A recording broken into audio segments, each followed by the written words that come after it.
So you want to be normal.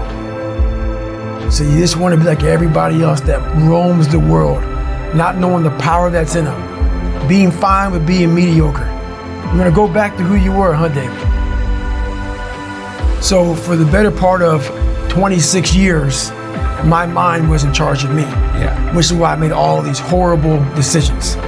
Once you take control of your mind, you start making decisions for yourself versus your mind making decisions for you. The biggest thing you have to do is shut off technology.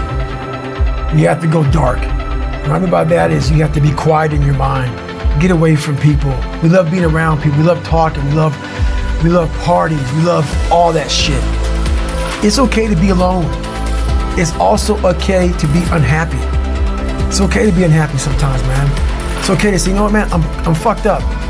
So you gotta go to the truth first. Who are you? Get really accountable and say, okay, who am I?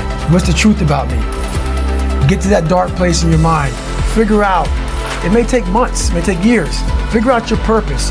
Figure out what you want to be in life. And then from there, okay, I have my purpose.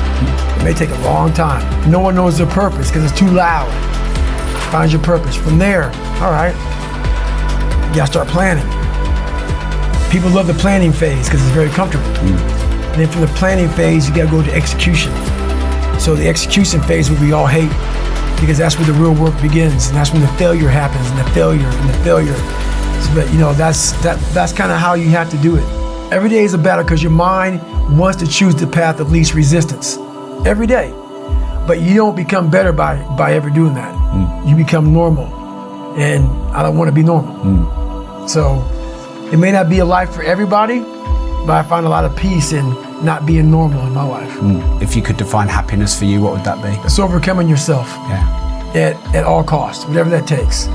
To be at the point of your life where you don't care about being judged. You can be in a room of 1 million people and they all hate you, and you walk in and you go like this. To succeed, you must fail.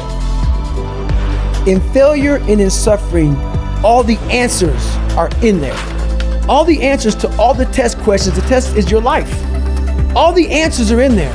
You don't have to live in suffering and pain and failure all the time. You have to learn, I need to visit it. Like people hate working out. You're only gonna visit working out maybe an hour a day. 23 other hours of the day, you're not in it.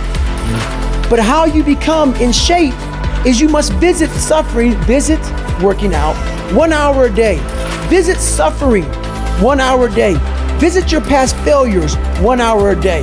The relationship with it is the answers are in there. They are in there.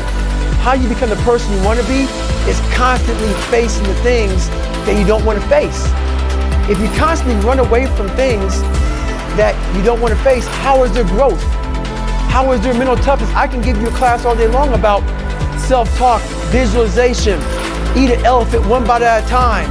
But if you're never putting yourself in a situation to actually practice these things, you're never going to grow. A warrior is not a person that carries a gun. The biggest war you'll ever go through is right between your own ears. It's in your mind. We're all going through a war in our mind, and we have to callous our mind to fight that war and to win that war.